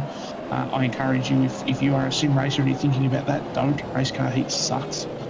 But what I would say is these cars are really quite similar to their real life counterparts in how they move around, and how the process that they're required to break them and turn them and all of those things. And what that means is that the mental aptitude to drive these in the sim is quite often nearly identical to the mental aptitude to drive them in real life. And the reality is, as we do see the safety car sent out, so I'm just going to finish this point and then we'll go and work out why. The reality is that no matter whether your arms and legs are tired or feeling good, Jared, these cars drain your brain. There is no other way to describe it. And 40 laps around here takes a certain level of mental capacity and mental commitment to get through, and it is so tough to do, and there will be plenty of people who really start to struggle, and they're going to be good for 20, 25, 30 laps, and then just suddenly they're just going to fall off a cliff, and that's where those errors really start to accelerate. Absolutely, they do. I'm just trying to figure out who on earth. There's someone facing backwards on the back straight. Chad Vigar or Sean Vandermeulen, perhaps, that's had the issue there. We'll just take a quick look at a couple of incidents and see whether they have been related. Chad Vigar's had a bit of a moment, very close to the wall there, perhaps just not quite getting it done. Oh, he's come around the corner, and there's Sean Vandermeulen. T-boned him. Just not looking ahead, caught in the shadow there, perhaps. So the initial incident, Sean Vandermeulen coming into that turn, has got it all sorts of wrong. Well, actually, no, cops just a bit of a nudge there from that'd be Phil Manuel, I believe. And then look at you can see from here how blind that corner is. He's got absolutely no way to spin around, waiting for the Angry Birds car to clear him. That's Chad Vigar. A hit like that, Jared, flush in the right-hand wheel, I wouldn't be surprised if that is a broken drive shaft and that car doesn't have any drive at all. Yeah, the amount of punishment that these cars can take as they nudge each other, let's say, around the track, it's amazing how much of that they can actually tolerate, and yet sometimes just the right hit in the right spot and it completely disables them. They are absolutely made for rubbing panels, but they do not like direct impacts, that's for sure. No, they are built with a specific type of racing in mind, and that is a panel rubbing, curb hopping style of racing, and they're very good at it. They are not great at being punted nose first into a wall, for instance, and I think that comes down to, if we look at the real world application of these cars are driven by highly professional touring car drivers. These are regarded as one of the premier touring car series in the world. They're not expected to be crashed is the simple answer. So these drivers are very skilled at rubbing the cars together, pushing on each other, leaning on cars in a way that amplifies the racing but doesn't cause a crash. And what that means is that when there is that front-on impact, or side-on impact, they do break very easily, because that's not what they're designed to be. These aren't production-based cars that are, designed to be, bumped into a million parking lot bollards or anything like that. Now, this might end up being a little bit contentious here, Josh. Michael Stewart right now at the head of the safety car line, but Ken Latta is actually our current race leader and is almost a full lap up. There's going to have to be a lot of wave by here to reset the order properly. Yeah, so this is a reasonably usual tactic, Jared, and I would suggest that what's happened is this was deemed a safety critical incident, and this is actually something that we do in real life racing as well. For times where there is a real safety implication and a stranded car on that corner would be considered, something that you want to neutralise the field as fast as possible to limit the number of times that people pass them at speed. you just grab whatever car is next. And then once the field is neutralised, you do exactly what we're seeing here. You let all of those back marker cars past until the true leader catches up, and then you will see them transit around behind the safety car for long enough that all of those cars that have been waved by catch up to the back of the train, and order is resumed. And we'll see that happen here. We're keeping our eyes on Ken Latta and Scott Gamble. About the slowest entry into turn one that we're going to see here tonight, I reckon, which is fair enough. We've just received word that Race Control have towed Sean van der Meulen from the track, so that's been cleared. But I suspect we might end up with another lap yet under safety car while this order gets sorted out again. Yeah, I think so. And if we go back to that incident, Jared, between van der Meulen and Chad Weiger, a really unfortunate incident. Van der Meulen doing everything that he could to remove himself from the racing line. And I think what's happened there is Chad Weiger's come around the corner, seen van der Meulen sitting in the middle of the road, and made the decision to go right and go around the back of the car. Potentially a bit of a learning here for Chad, that the safest place always is the racing line. And you see there, he's come around the corner and made that decision to go hard right. He'll take note of that and learn from it. It's such a disappointing crash, and certainly not his fault, but just one of those things where you're only involved in these sorts of accidents once or twice, and you realise that just staying on the racing line is always going to be the safest place in an event like that, because no one, having been involved in a crash like that, is going to make the decision to drive into the racing line. We'll see a few different angles of that one. Yeah, I think you're spot on. The other difficult thing, I'm sure, and won't contribute in a massive way compared to, again, probably real world racing, but really unfortunate that van der Meulen was sitting just within the shadow of that bridge, which made him just that little bit harder to see. And I don't know that Weiger really knew what was happening there. No braking effort whatsoever. So it's one of those things that happens in racing. And it's what do you do? It's one of those things, Jared, where I made a comment a few laps ago about the number of split second decisions that these guys make every single lap, and I'm very conscious of the fact that I sit there and I say, Chad will learn from this, and maybe next time he'll stay on the racing line. The reality is that happened from the moment that he saw van der Meulen until the moment that he had to make the decision on whether he would go left or right was, probably 2.5, maybe 0.3 of a second to make that decision. And from the moment that he made that decision, he was committed. Certainly not looking to, lay any blame with him, or even say that I could have or would have done anything different. It's very easy for me to sit here in this beautiful air-conditioned ivory tower and make remarks on what drivers could have done differently. That is just a racing incident. They happen every day, but hopefully for Chad's future races that the natural instinct becomes to stay to the racing line, because for his sake, we'd love to see him continuing around and not being caught up in those really unfortunate incidents. Yeah, not what you want to see for any driver. The 24/7 Sim Services safety car leading the pack right now. Ken Latta is back in the appropriate position here, tucked up in the lead spot.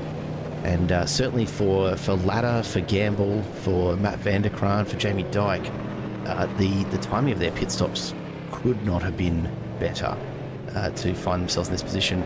A little surprised, though, actually, to see that Rain Campbell and Wayne Walker didn't benefit more.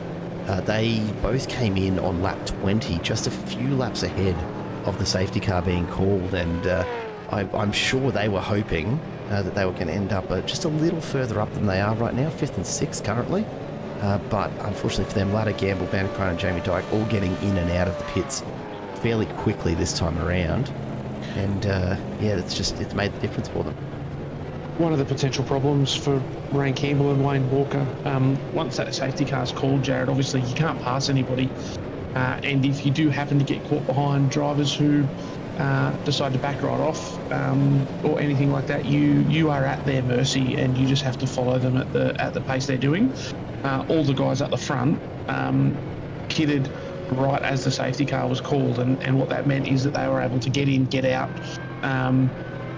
No one got past them, and they held their position until they rejoined or caught up to the safety car. The one that I note, Dave Coleman up 23 positions. So obviously we saw him drive all the way to the front. He completed that first stop, which put him a little bit back in the pack, but he managed to snag the same opportunity, Jared, and got that pit done right as the safety car was called. Found himself in a fantastic position within the train, and he now is on fresh tyres and fuel home as the same as all the people around him. It's not even like he's got here on a wild strategy whereby he's on very old tyres or anything like that. The reality is that he's tired and fueled and ready to race, and genuinely in 8th place. He's been lucky with a bit of strategy, but has found himself in a fantastic position. The thing that really worries me at this point, Josh, we're on lap 29 now. We've been under safety car for probably the better part of 5 or 6 laps. We are absolutely at the race distance now where it is going to be a flat-out sprint the minute that safety car disappears from the track. And these drivers are going to have to be really, really careful not to invoke another safety car as they get underway again. It'll be interesting to see who decides to push immediately and who just takes a lap or two to let the tyres come up a little bit further in temperature, because the weather right now, it's not terrible. The track temp's 34 degrees, so it's not super hot, but the tyres will definitely be outside of their optimal operating range right now. Not a lot of room or time to get much of a weave on here in Long Beach. So, these drivers, maybe a bit of brake dragging to keep the internal temps up if they can. But yeah, they're all going to be suffering a little bit, and perhaps even more so for those drivers who did pit under safety car.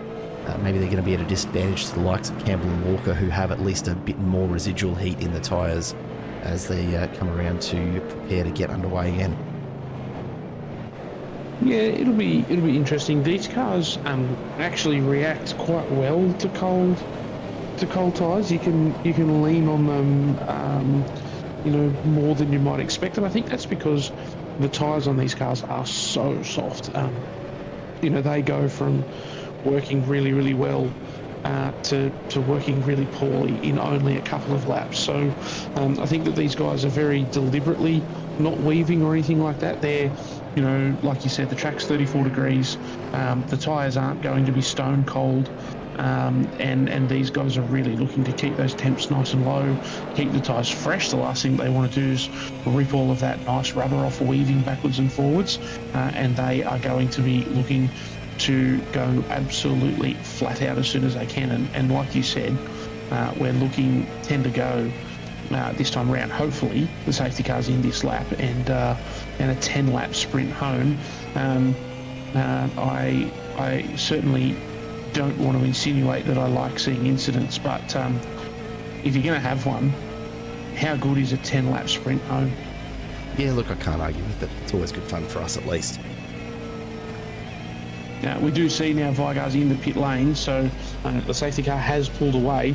I think that we should stay on board here, Jared, and get to see the carnage that happens, although Ryan Campbell in front has left Wayne Walker absolutely for dead. We can see there the gap that he has been able to pull, and Wayne Walker now working hard to get this car with cold tyres around that front straight bend, and now the big brake application into turn 1.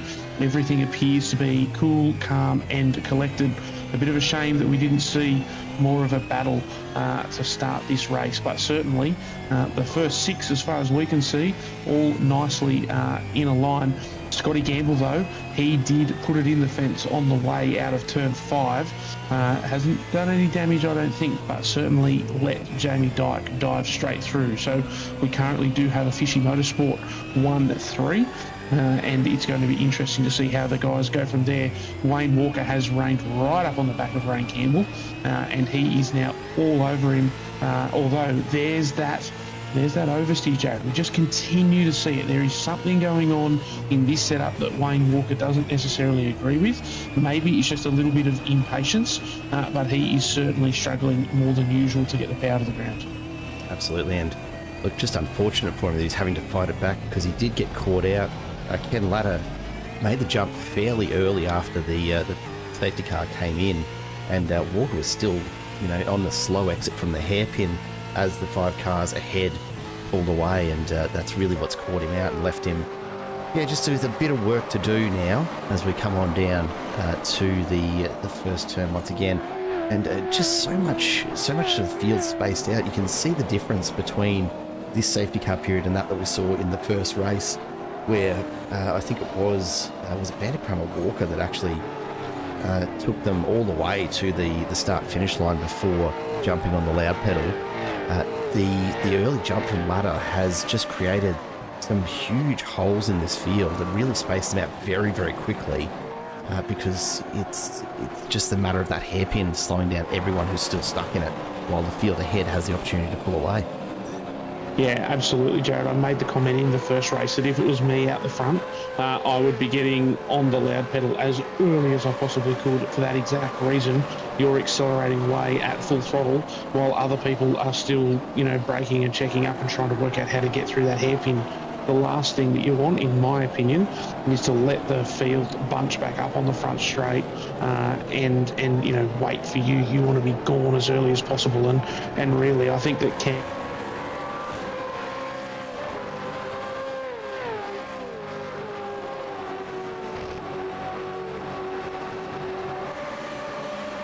Sounds like we've just lost Josh Harris there for a moment. Hopefully we get him back in a second. There he is, back with us. The joys of hotspot in regional New South Wales towns, mate. I do apologise. I was just saying Ken Latta out to a 1.4 second gap already. He has done a fantastic job. Absolutely has, and Vanderkam at the moment doesn't seem to have any answers.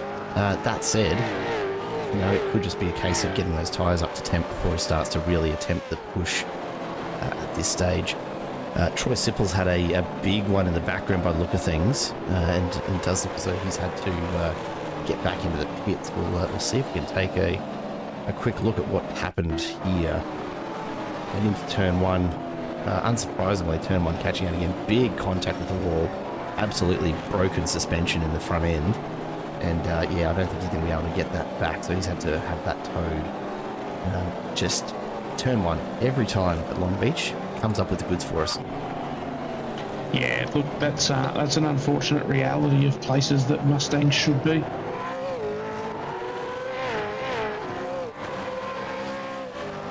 Jamie Dyke and Matt Vanderkam just can't be separated at the moment as they make their way down the front straight. We've got a few battles going on further back through the pack though as well that we'd like to make sure we catch a little bit of. Peter Sattler has Daniel Hall and John Latham travelling along with him at the moment in this battle for 20th. Sattler with just a bit more space, but you can see the amount of damage that some of these cars are carrying just from those light repeated impacts as they search for every inch, every centimetre, every millimetre, in fact, of track space that they can use here before they do come into contact with walls. Unfortunately, the only real way to feel that out is by nudging a couple of them along the way. And certainly Sattler and Hall looking like they've done plenty of that so far in this race.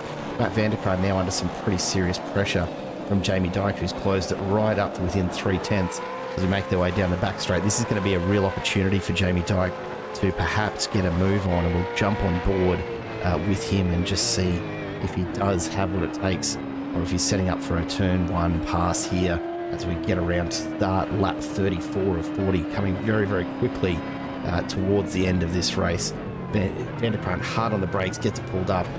Jamie Dyke losing a bit of time there, and he does have Scott Gamble and Ryan Campbell right on his tail. Yeah, we see there Jamie Dyke just making a bit of a mistake through the hairpin. it has probably checked up the cars behind him as well. But he has gone from being all over Matt Vanderkam to losing the better part of a second on the way into turn one. So he'll work to scramble that back, but so easy to make such a a small mistake, and he just didn't realise how much Matt Vanderkam was going to slow up through the hairpin. Had to take a slightly different line, and that's the result. Yeah, it's funny how quickly the tides change in motor racing. You know, you've got a battle going on between two drivers, and all it takes is the slightest mistake, and it doesn't. It's like the traffic snakes you see on the motorways, right? Someone brakes a little bit too much on the merge, and someone next to them brakes a little bit too much, and all of a sudden, from that moment of slowing down more than they need to, there's this train of cars that just appears, and it's almost what you see here in racing, the same kind of concept, just a little bit slower from Jamie Dyke, and all of a sudden the battle that he's having forward with Matt Vanderkam opens right up, and instead he creates a train behind him of 4 or 5 cars that he now has to manage and be aware of defending these turns as he comes through the start laps 35, and it changes so very quickly, and it's great fun to watch. But I tell you what, sitting in the cockpit, it can be a little bit much at times, particularly when you're getting to the very, very pointy end of what has been a reasonably long and difficult race for these drivers. It takes a huge amount of mental fortitude to be able to deal with those things, not become dejected or frustrated, and really throw the towel in. Being able to accept what's happened and immediately move on is really important part of racing. And we see it here. Jamie Dyke has immediately, he's fallen off the back of Matt Vanderkam, and he hasn't overdriven the car trying to catch back up or made any further silly mistakes. He's just settled back into his business and making sure that he drives as fast as he can. And if he's fast enough, he'll catch back up, and if he's not, he won't. And there's no point in really trying to do anything outside of drive the car as well as you possibly can. We see another quantum car that's probably still was it Todd Moulton? Craig Rose just had an issue, yeah. Well back, but he's had a couple of moments over the last couple of laps, so struggling his way along. Yeah, we see now Ryan Campbell has an opportunity here, so he's right on the very back of Scott Gamble, and straight away that's just given a little bit of a reprieve to Jamie Dyke. So we talk about those battles moving forwards and backwards, but we continue to see just how hard it is to pass here. And Ryan Campbell was all over the back of Scotty Gamble the whole way down the front straight and just couldn't make a move out of it. Yeah, it makes a big difference if you do get an opportunity. And really, Long Beach, what I'm just picking up here, we've seen, and it's only a couple of races into the season, let's be clear, so maybe I'm getting a little ahead of myself, but the gaps that we're seeing at the front end of the field have been equalised so heavily. Sure, we've had a couple of safety cars play into it, but even after a number of clean laps, there just hasn't been the 7, the 8 second gaps that we have been seeing so far in this series. And it really makes you wonder just how much street circuits are going to be a massive equaliser when they do come around this season. Because the running order right now, completely different to what I would have predicted based on performances so far this season. I agree. It's a different order to what we're used to. And you're right, street circuits are a huge equaliser, not only in the sense of some people like them and some people don't, but small mistakes have huge consequences. It's so easy to make such a little mistake and find yourself lose 3, 4, 5 positions. So I'm not 100% sure what street circuits we've got for the rest of this year, but they are always an opportunity for different things to happen. Yeah, we do like to mix it up a little bit. Look, not a huge number. In fact, not really any street circuits left to go from here. We've got Portland International next round, which will be very interesting to see these cars get around. Then Road America, Hockenheim Ring.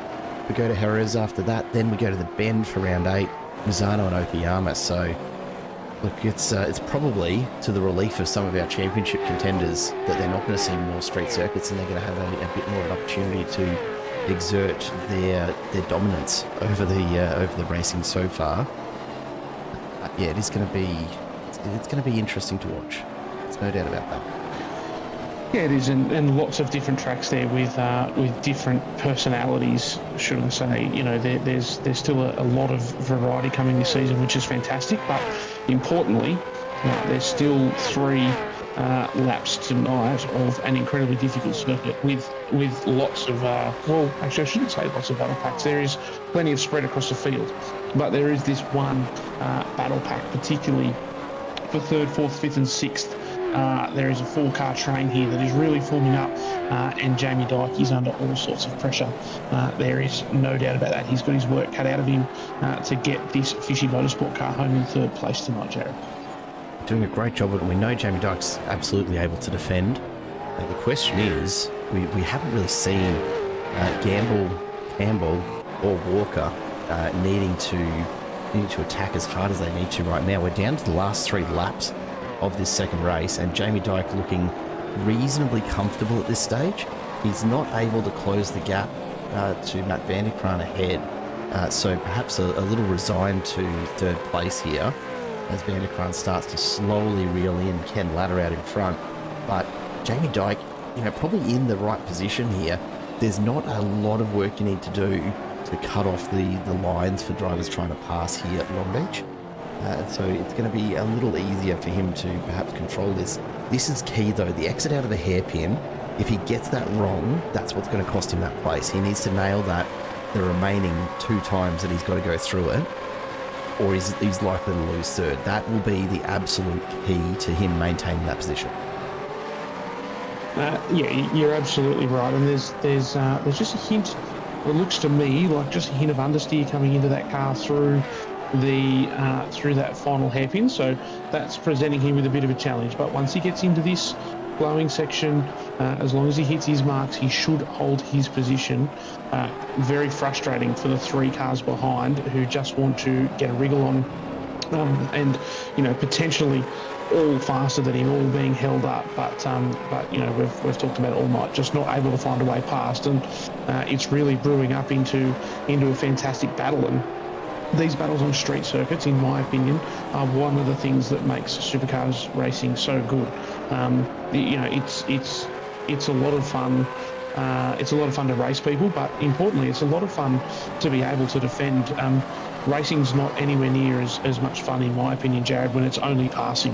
The need to construct a pass and be really sensible and patient, as we see here. Scotty Gamble makes the dive inside. That is Rain a Campbell huge alongside move. 3 wide down the straight. Jamie Dyke gets the drive. I think Gamble might have even just given him that back a little. Oh, that's one worth looking at again.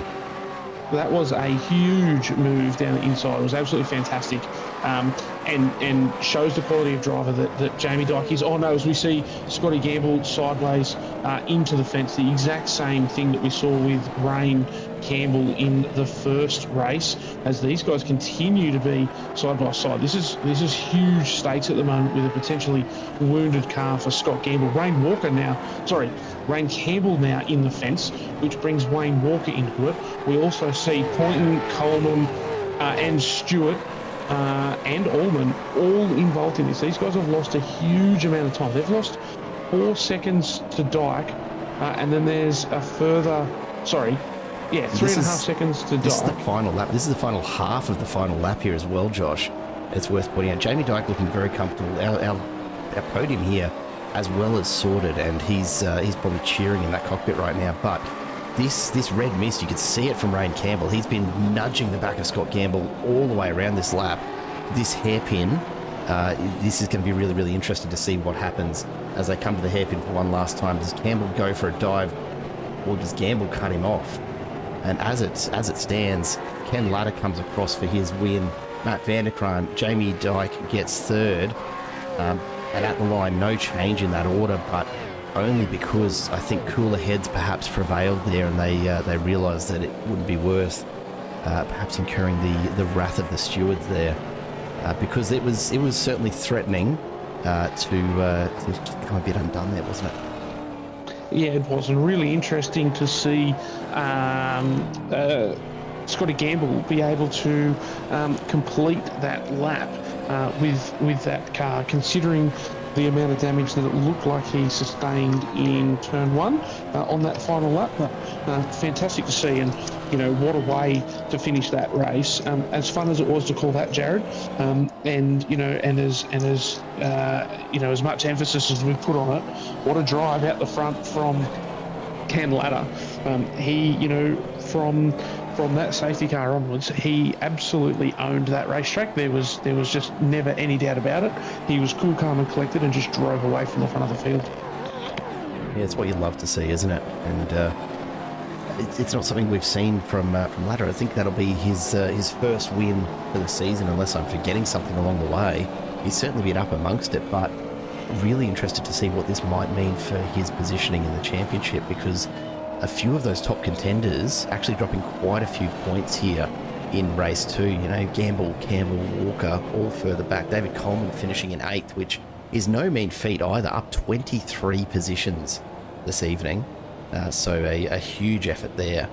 But the night certainly belongs to Ken Latta, and a very, very well-deserved result for him. Speaking of results, let's take a look at how it has wrapped up here in race number 2. And Ken Latta takes the win and the points ahead of Matt Vanderkraan. Jamie Dyke bringing a third-place fishy result through the gate as well.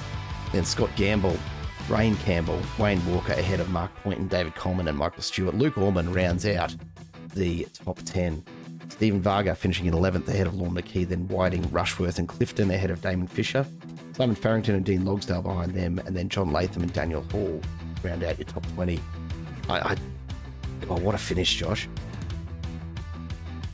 Yeah, absolutely, Jared. That was a fantastic race, and that race had a little bit of everything. We settled into it nice and early with lots of strategy, and how do we get to our 2 pit stops, and will we see an early safety car? We saw some really calm heads prevail at the start of that race, some nice quality racing where people were working together. We got into that middle section, a bit of jeopardy thrown in, cars everywhere with pit stops and stuff, and then a 10-lap sprint to end with a 4-car battle that just went the whole 10 laps. You probably couldn't ask for more. If you wanted to write down if this was all production based as opposed to live sport, and you wrote out a storyboard and said, righto, what do we want to achieve out of tonight?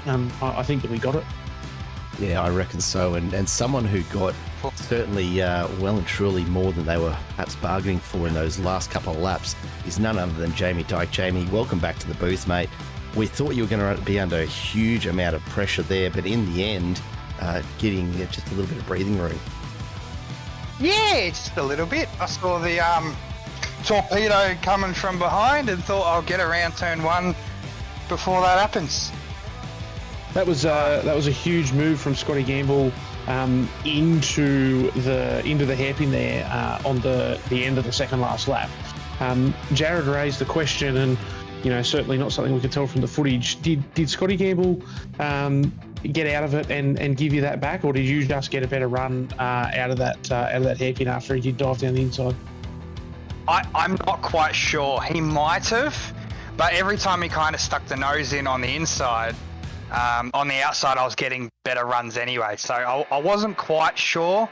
I know that he wasn't that far enough up, and I kind of turned in like expecting the contact, because he wasn't far enough up. But yeah, I don't know. He might have, and if he did, thank you. But I don't know, mate.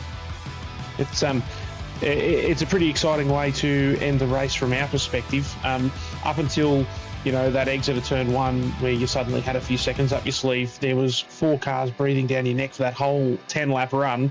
How much were you sweating, or were you just in conservation mode, knowing that you could hold them behind you?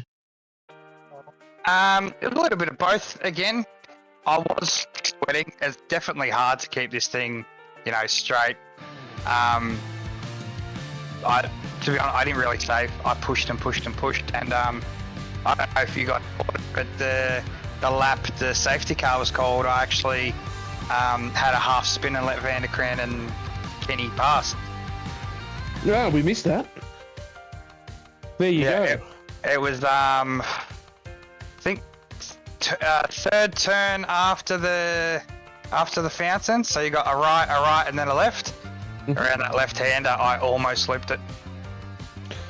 Well, probably a good result then for having what was an almost spin.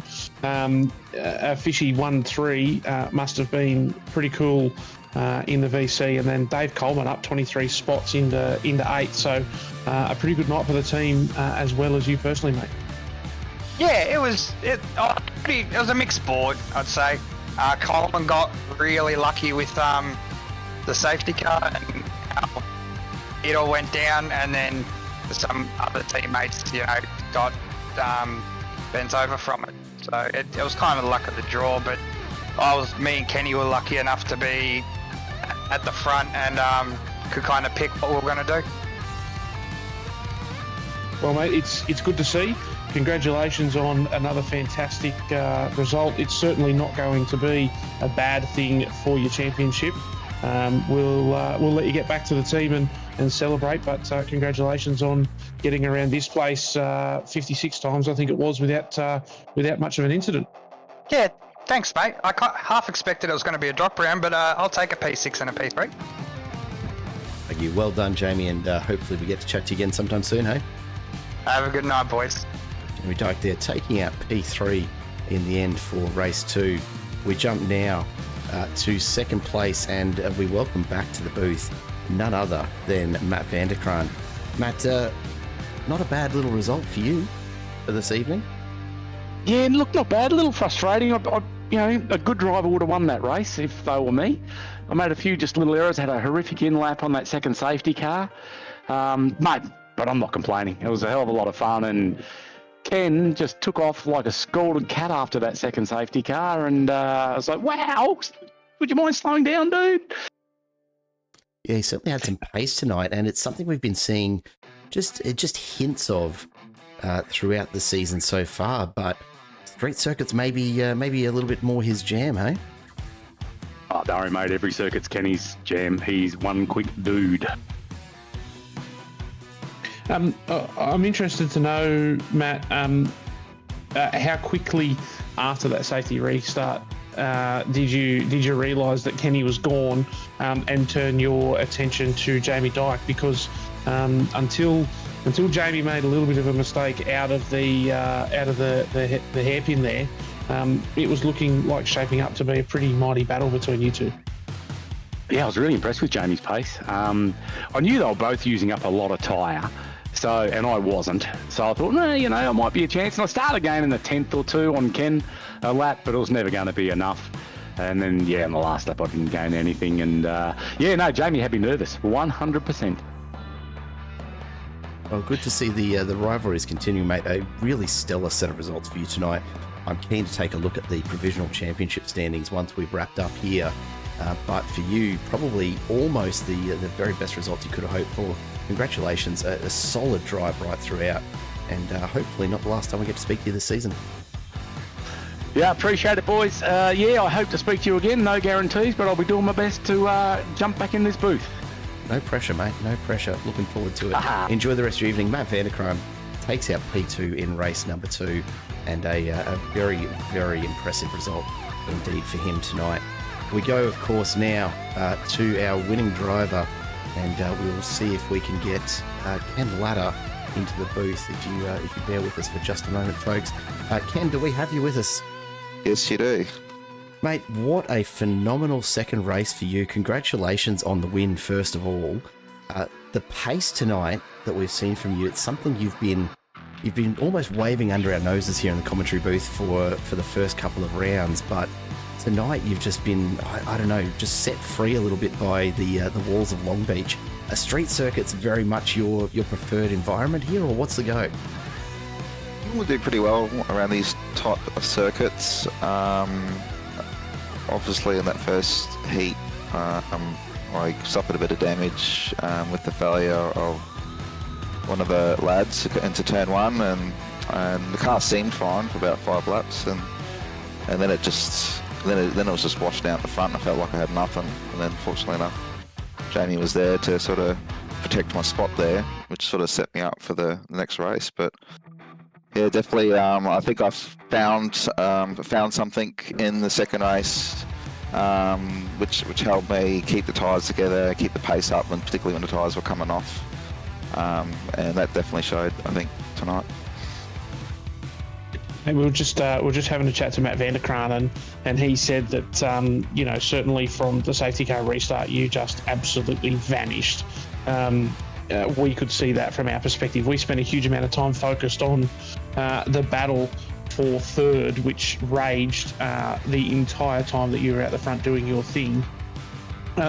Were you pushing particularly hard? Were you using a lot of tyre to get away from the pack, or did you just really gel with the car and the setup, and you were just driving your own race and it just happened to be faster than everyone? I think, just obviously aggressive off the start, got the jump, was able to pull a second and a half in about 2 or 3 laps, something like that.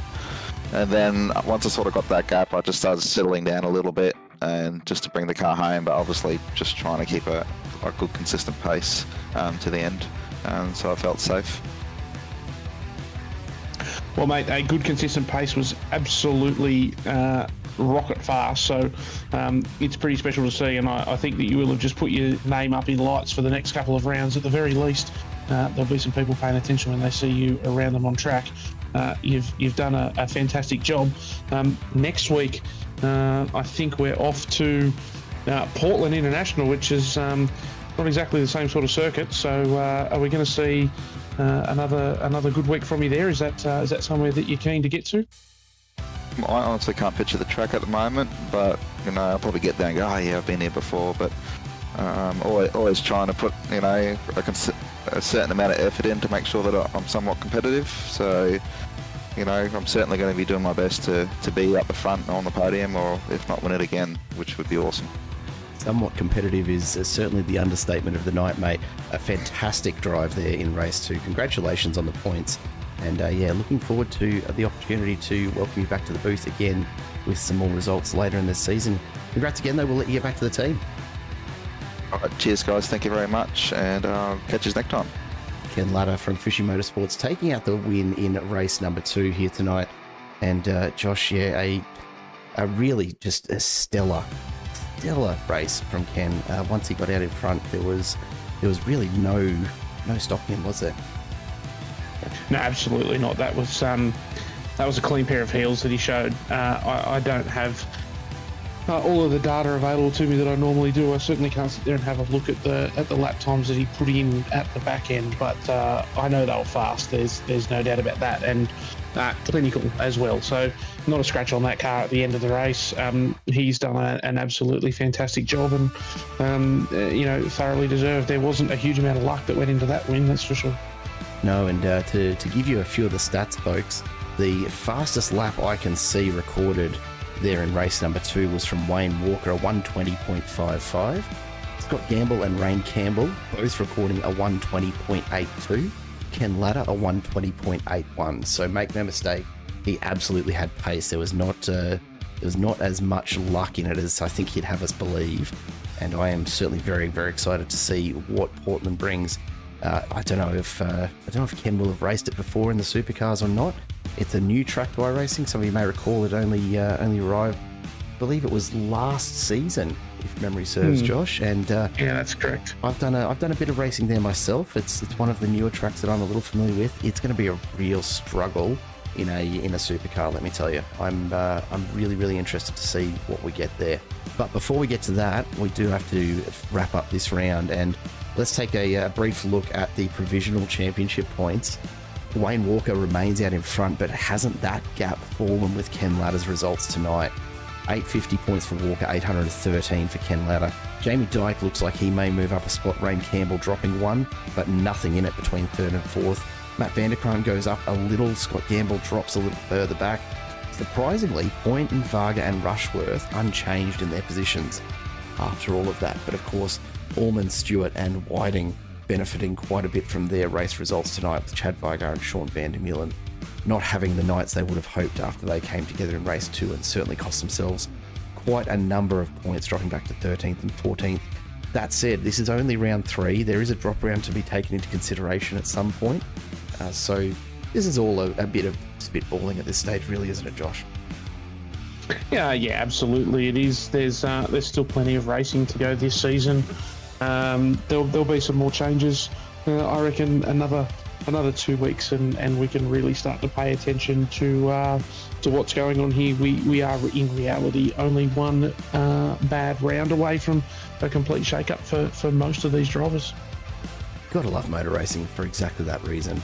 That'll do it for us here tonight at Simple Racing Broadcasts. A massive thank you to everyone who's been along with us. In case you missed it, a quick wrap-up. Ken Latta coming away with the win in race number 2 tonight, keeping it clean and quick when it mattered most. It was really a textbook drive from him, a very well-deserved result. But how about Matt Vanderkran taking out race 1, backing up with P2 there in race 2, and it just proves that he's going to be a serious contender again this season after the disappointment of falling just short in season 1 due to missing a couple of those undroppable rounds. I'm sure undroppable is a word, Josh. We'll go with it. But with 3 rounds down, that championship field starting to take shape. Still a long road ahead of us, but the challenge next week at Portland going to be something completely different. So whether we will see the same drivers rise to the occasion or not remains to be seen. From everyone at Alliance Sim Racing and on behalf of major sponsors AA West Automotive and Quantum Tint Solutions, a massive thank you for joining us tonight. We'll see you all next time for round 4 when we do head to Portland International Raceway. Until then, do make sure you stay safe. From the booth and on behalf of Josh Harris, I'm Jared Cole, and it is goodbye for now.